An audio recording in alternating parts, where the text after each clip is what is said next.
Hey, what's up folks? How's it going? This is Waj. Hope you guys are all doing well. And these days, the boundary between an ultra-portable laptop and a large format tablet are becoming more and more blurred thanks to the new iPad Pro that just came out a couple of days ago. So I'm going to take this opportunity to actually do a full-on comparison between the capabilities of what you get with an iPad Pro compared to probably one of the most popular laptops you can get, the 2015 version of the Macbook Air. So we're going to be taking a look at the ins and outs of both these two machines and see which one is right for you. So let's get right into it.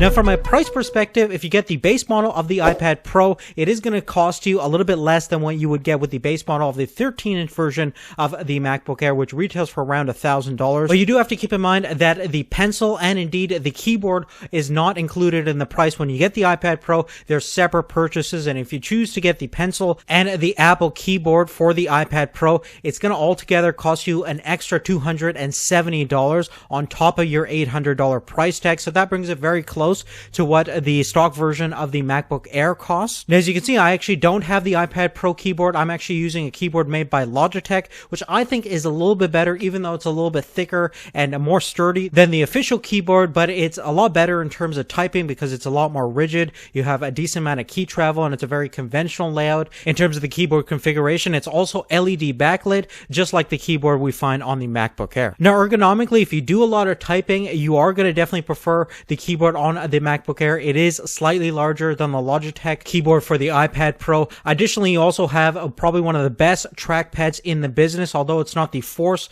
Touch trackpad, it's still using that mechanical hinge system. But in terms of responsiveness and everything like that, the fine level of control you have is fairly fantastic. And plus, you're running the full version of macOS 10, and on the iPad Pro, it's running basically just a version of iOS that's been optimized for the iPad Pro. One of the cool features about it is that you do have a split screen capability, so you can do a little bit of multitasking if you want to do that. But again, in terms of the variety of work and the sheer capabilities and the large app library, there's really no comparison between iOS and macOS 10. So therefore, most people who want to get some serious work done are probably going to opt for a full-on macOS 10 machine rather than going with a machine that's running iOS. Now, there's a couple of factors where the iPad Pro really excels, and that's for people who like to write things down physically using the Apple Pencil. It's probably one of the best stylus out in the market. It's extremely responsive, and it's specifically designed for the iPad Pro. And there's a couple of cool things about it that makes it very natural to write with. Firstly, there's actually a pair of tilt sensors built into the tip of the pencil, which will change the brush stroke effect depending upon what apps you're using. And with all these intuitive features, the iPad Pro therefore becomes a more compelling option for anybody that wants to physically write something down on a physical screen. So it's great for users like artists or designers. Now, physically, the iPad Pro is a slightly smaller from a footprint standpoint, but not by much. They actually occupy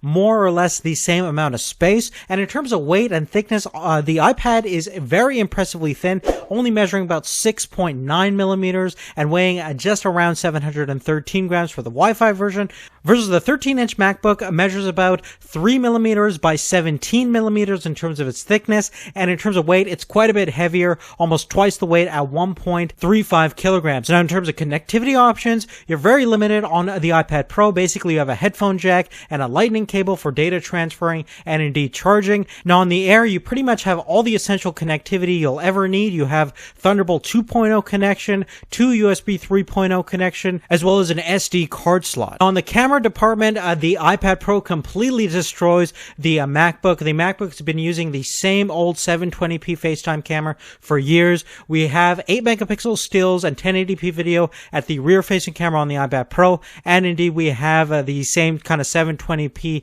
30 FPS camera at the front of the iPad as well. Now, the funny thing is, in terms of the actual speakers, the iPad Pro actually has 4 individual speakers, and I think the fidelity of the sound that you get is actually a little bit better than the audio quality that you get out of the speakers of the MacBook Air. So take a listen and judge for yourself.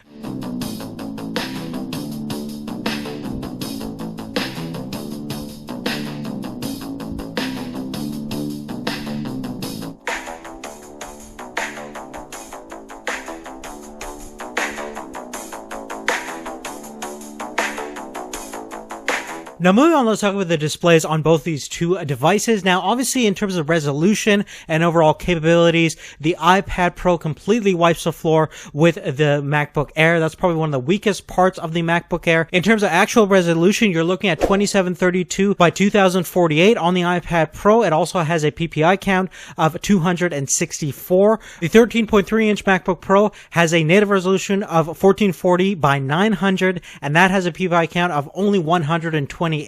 It's also a TN panel, so unlike the IPS LED backlit display, the colors are not as well saturated and as contrasty, and the view angles suffer quite a bit as well, especially if you're viewing it from extreme oblique angles, versus you can pretty much view the iPad in any angle and have a fantastic viewing experience. Now internally, both actually have a dual core processor. Now obviously we have the custom designed Apple A9X chip on the new iPad Pro, which is a dual core chip clocked around 2.2 gigahertz, and it also has the M9 Motion coprocessor with 4 gigabytes of RAM. We're using Intel 5th generation Core i5, a dual core chip that has hyperthreading on the MacBook Air, and that's clocked around 1.6 gigahertz, and it can also turbo up to a higher frequency if you do need it. And in terms of RAM, the stock version of the MacBook Air that we have comes with 4 gigabytes of DDR3 memory, clocked around 1600 megahertz. Now just for fun, I kind of tested out the CPUs on both of these two platforms using Geekbench,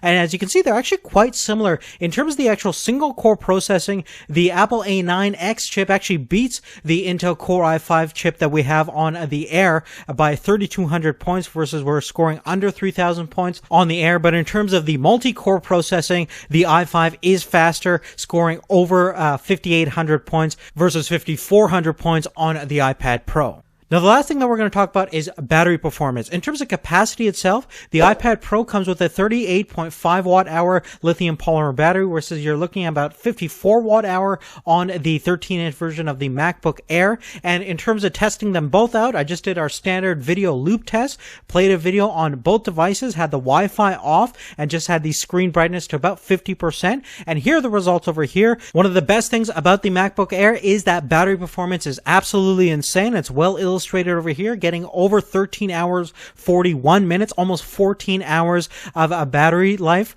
versus the iPad Pro got about 9 hours 23 minutes, which certainly isn't bad. But if you're in it for battery performance, the Air is still one of the best products you can get if battery endurance is important for you. Now realistically, you can definitely get around 10 hours of web browsing and general usage on the iPad Pro, which is certainly acceptable and matches on what the standard iPad can do as well. But really, on that, guys, that's really it. Now, if you haven't seen our Surface Pro 4 versus iPad Pro video, definitely check that out. There'll be a link in the description for that, and definitely subscribe to the channel if